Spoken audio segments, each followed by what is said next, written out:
42절에서 45절까지의 말씀입니다. 마가복음 10장 32절에서 45절까지 말씀 제가 읽도록 하겠습니다. 예루살렘으로 올라가는 길에 예수께서 그들 앞에 서서 가시는데 그들이 놀라고 따르는 자들은 두려워하더라. 이에 다시 12제자를 데리시고 자기가 당한 일을 말씀하여 이르시되 보라, 우리가 예루살렘에 올라가노니 인자가 대제사장들과 서기관들에게 넘겨지매 그들이 죽이기로 결의하고 이방인들에게 넘겨주겠고 그들은 능욕하며 침뱉으며 채찍질하고 죽을 것이나 그는 3일 만에 살아나리라 하시니라. 세베대의 아들 야고보와 요한이 주께 나와 여짜오되 선생님이여, 무엇이든지 우리의 구하는 바를 우리에게 하여 주시기를 원하옵나이다. 이르시되 너희에게 무엇을 하여 주기를 원하느냐? 여짜오되 주의 영광 중에서 우리를 하나는 주의 우편에 하나는 좌편에 앉게 하여 주옵소서. 예수께서 이르시되 너희는 너희가 구하는 것을 알지 못하는도다. 내가 마시는 잔을 너희가 마실 수 있으며 내가 받는 세례를 너희가 받을 수 있느냐? 그들이 말하되 할 수 있나이다. 예수께서 이르시되 너희는 내가 마시는 잔을 마시며 내가 받는 세례를 받으려니와 내 좌우편에 앉는 것은 내가 줄 것이 아니라 누구를 위하여 준비되었든지 그들이 얻을 것이니라. 10제자가 듣고 야고보와 요한에 대하여 화를 내거늘 예수께서 불러다가 이르시되 이방인의 집권자들이 그들을 임의로 주관하고 그 고관들이 그들에게 건세를 부리는 줄을 너희가 알거니와 너희 중에는 그렇지 않을지니 너희 중에 누구든지 크고자 하는 자는 너희를 섬기는 자가 되고 너희 중에 누구든지 으뜸이 되고자 하는 자는 모든 사람이 종이 되어야 하리라. 인자가 온 것은 섬김을 받으려 함이 아니라 도리어 섬기려 하고 자기 목숨을 많은 사람의 대속물로 주려 함이니라. 아멘. 2000년 전 예수님 주변에는 참 많은 사람들이 예수님과 관계를 맺고 있었습니다. 하지만 그들이 맺은 관계들은 각각 달랐습니다.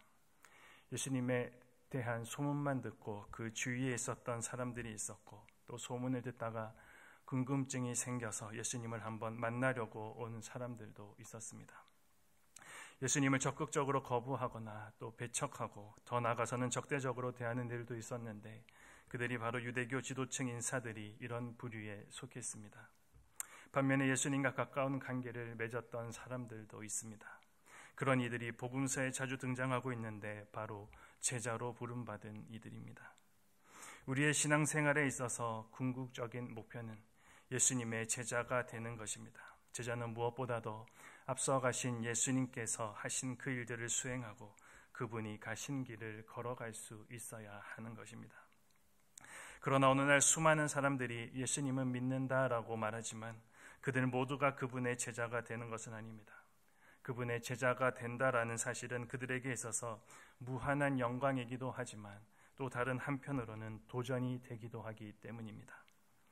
신약 성경에 보면 그리스도인이라는 단어는 3번밖에 나오지 않는 데 비해서 제자라는 단어는 무려 269회에 걸쳐서 나타나고 있음을 볼 수 있습니다.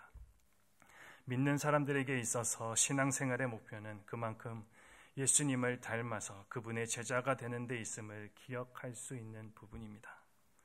오늘날 그리스도인들도 예수님과의 관계를 어떻게 맺느냐에 따라서 서로의 입장이 다름을 우리는 볼 수가 있습니다. 교회에 나온다라고 해서 모두 제자로 사는 것은 아니기 때문입니다. 한 발 물러서 있는 방관자도 있고 단순히 호감을 느끼는 이들도 있으며 또 제자로 살려고 노력하는 이들도 있습니다. 그렇다면 여러분들은 어떤 입장에 서 계십니까? 오늘 예수님께서 제자도에 관한 말씀을 우리들에게 또 전해주십니다. 제자도란 우리 예수님께서 걸어가신 그 길을 그대로 걸어가는 것을 우리들에게 말합니다. 예수 그리스도를 영접한 이들이 이제는 또 다른 예수가 되어 살아가는 그 삶을 의미하고 있습니다. 그러므로 우리 중에 누구든지 제자로 살아가기 원한다면 우리 예수님께서 이 땅 가운데서 행하셨던 그 삶이 어떠했는지에 관심을 가져야 하는 것은 너무나도 당연한 일일 것입니다. 오늘 본문은 예수님이 십자가에 달려 돌아가시기 위해 예루살렘으로 들어가시기 바로 얼마 전에 있었던 일을 기록하고 있습니다. 예수님은 제자들에게 앞으로 일어날 일들, 자신이 고난을 받고 또 죽임을 당하실 것에 대하여 말씀하고 계십니다. 예수님은 이제 3번째로 죽음과 부활, 자신의 순한 예고를 이야기해 주고 있습니다. 세 번째라서 그런지 더 구체적으로 말씀해 주십니다. 본문 33절과 34절에 기록되어 있는 대로 대제사장과 서기관들에게 넘겨지고 또 그들은 죽이기로 결의하며 이방인에게 넘겨져 능욕당하며 침뱉음 당하며 채찍질 당하고 끝내는 죽으실 것이다. 그리고 슬프게도 그 모든 일은 사랑하는 제자의 배반으로부터 시작될 것입니다. 예수님께서는 이 모든 일을 이미 아셨습니다. 그런데도 그 일이 기다리고 있는 예루살렘으로 제자들 앞에 서서 걸어가셨습니다. 오늘 본문이 시작하면서 그 뒤를 따르는 자들이 두려워했다 기록하고 있습니다. 따르는 자들이 놀라고 두려워한 이유는 정확하게 나와 있지 않지만 예수님께서 앞서가시는 그 모습에서 뭔가 결연함을 느꼈던 것이 아닐까 추측해 볼 수 있습니다. 예수님께서는 이 땅에서의 삶의 목적을 너무나도 잘 알고 계셨기 때문입니다. 능욕, 침뱉음, 채찍질은 이사야서에 예언되어 있는 모습들입니다. 예언되었다라는 것은 우연히 일어난 일이 아니라 하나님의 섭리, 하나님의 뜻 가운데 있음을 분명히 보여주고 있습니다. 그리고 이사야서에 있는 그 이유까지도 분명하게 우리들에게 말씀해 줍니다.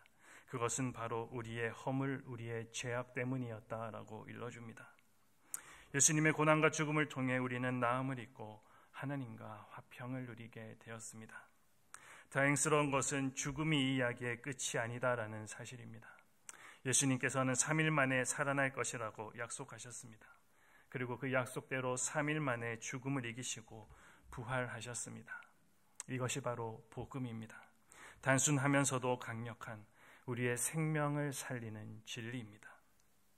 믿는 자를 위해 십자가에서 우리의 죄를 대속하여 주신 그 은혜, 그리고 사망 권세를 이기시고 부활하신 사건, 이것이 예수님께서 이 땅에 오셔서 행하시고 걸어가셨던 사역의 본질이라는 사실입니다. 그러나 안타까운 것은 이 사실을 3번이나 반복하여 말씀해 주셨음에도 제자들이 이해하지 못했다라는 데 있습니다. 그런 제자들을 향해 예수님께서 오늘 이렇게 질문하십니다. 36절 말씀입니다. 이르시되 너희에게 무엇을 하여 주기를 원하느냐? 만약 예수님이 우리에게 한 가지 소원을 말해보라 그리고 들어주시겠다 물으신다면 여러분은 무엇을 구하시겠습니까? 많은 재물을 구하시겠습니까? 건강을 구하시겠습니까? 이 세상에서 부족함 없이 풍족하게 살아가는 것, 건강하게 살고 또 명예를 얻는 것, 모든 사람들이 소원할 만큼 중요한 일임에는 틀림이 없습니다. 오늘 제자들도 우리가 생각하는 것과 별반 다르지 않는 것을 구하고 있는 것을 우리는 발견할 수 있습니다.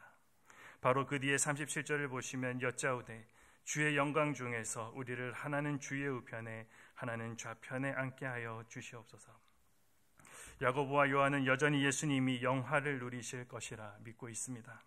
그들이 생각한 영광은 예수님이 권력을 휘두르는 왕이 되시는 것입니다. 그러나 예수님이 가시는 길은 세상 영광을 구하는 길이 아니었습니다. 영광의 좌우편을 구하는 제자들에게 예수님은 한 가지 질문을 더 던지고 계십니다. 38절입니다. 내가 마시는 잔을 너희가 마실 수 있으며 내가 받는 세례를 너희가 받을 수 있느냐?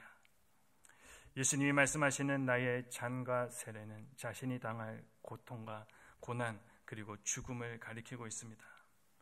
영광의 보좌를 구하는 야고보와 요한, 그리고 마태복음에는 어머니까지 동원하여 그 일을 묻고 있는 그들에게 자신이 받으실 고난을 받을 수 있느냐 질문하심은 기억하게 하고 싶은 메시지가 있기 때문입니다. 어떤 메시지입니까? 성도라면 누구나 그리스도 안에서 영광을 누리고 싶어 합니다. 이 땅에서도 범사에 잘되고 저 하늘나라에서도 영광과 존귀를 얻고 싶어 합니다.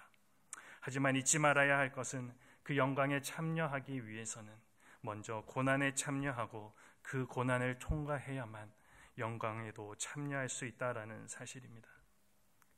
예수님께서 하셨던 씨 뿌리는 자의 비유 중에 흙이 얕은 돌밭과 같은 사람이 등장합니다. 이런 사람은 말씀을 즉시 기쁨으로 받게 되지만 그 속에 뿌리가 없어서 잠시 견디다가 말씀으로 인한 환난이나 또 핍박이 일어나는 때에는 곧 넘어졌던 자들입니다. 바로 이런 사람들은 주님의 영광만 바라고 고난은 통과하지 못한 사람들인 것입니다. 예수님의 제자들은 예수님을 따라다니면서도 하나님 나라에 대하여 제대로 이해하지 못했습니다. 그들은 자신들이 가질 자리에 대한 관심만을 가지고 있었습니다. 하지만 예수님께서는 제자들에게, 하나님의 자녀들에게 높고 낮음의 새로운 기준을 말씀해 주십니다.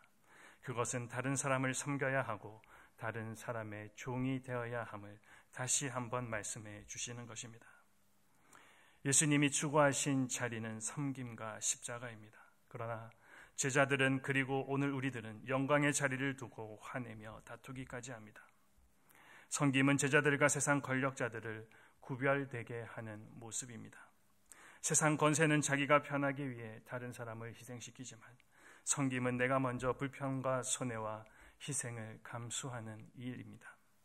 예수님이 모든 사람을 위해 자기 목숨을 대속물로 내어놓으신 십자가 사건이야말로 가장 큰 섬김의 본이 됩니다. 대속물은 노예나 전쟁 포로를 자유의 몸이 되게 하기 위해 치르는 값을 뜻합니다.